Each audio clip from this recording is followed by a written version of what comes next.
Hey guys, welcome ulit sa ating channel. Narito ang Baopeng UB 10R Plus 8 watts, triple power yan, 8 watts. So ito yung bago nila. So ngayon, paano natin siya ipoprogram manually? Ganito na lang. Si 888 at saka si 10R, i-connect natin sila. So, channel 16 nito. Paano natin siya isi-save dito. Okay? So, kailangan natin malaman kung si 10R ay naka-channel mode o frequency mode. Paano malalaman yan? Pagbukas mo, power on. Channel mode. So, yan, channel mode. Pag sinabing channel mode, ito yung mga na-save mo sa kanya. 2, 3, 4, 5, 6, 1. So, 6. Para ilipat mo sa frequency mode, BFO, MR. Frequency mode. Okay.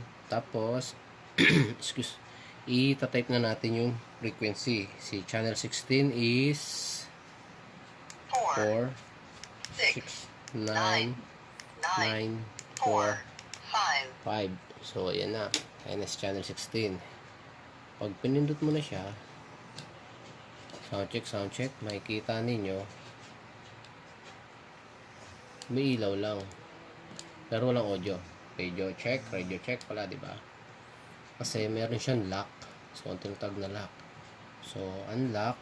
Dito mo siya may menu. Yan, square.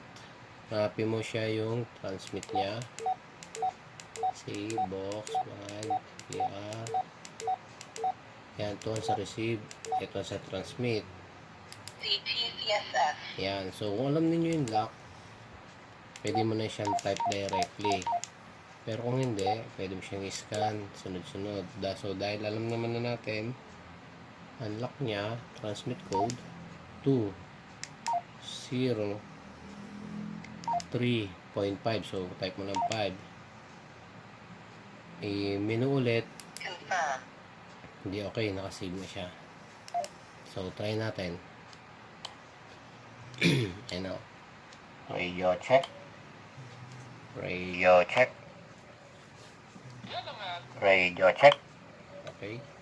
So, siya naman. Radio check. Okay. So, ganun lang. Tapos, kung isi-save mo na siya, punta ka sa menu. Hanapin mo yung channel save.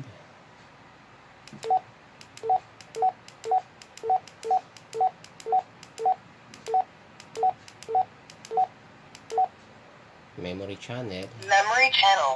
Save din natin sa channel 16. Gusto ko ay sa 16. Okay. Tapos memory, menu ulit. Receiving memory. Okay na siya. Okay na yan. Exit. Pag nilagay mo siya dito sa BFO, MR. Channel mode. Ayun, nasa 16 na siya. Okay.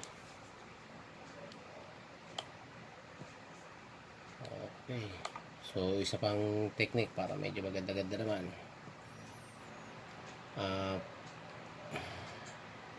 Para maganda yung tunog. Kasi ito na yun. Wala lang. Menu. Pinutin mo 7. 35. Yang STE, square, still, and i-off natin yan. Off. Confirm. Din off na. Channel 16. Yun. Didilig yun. Kada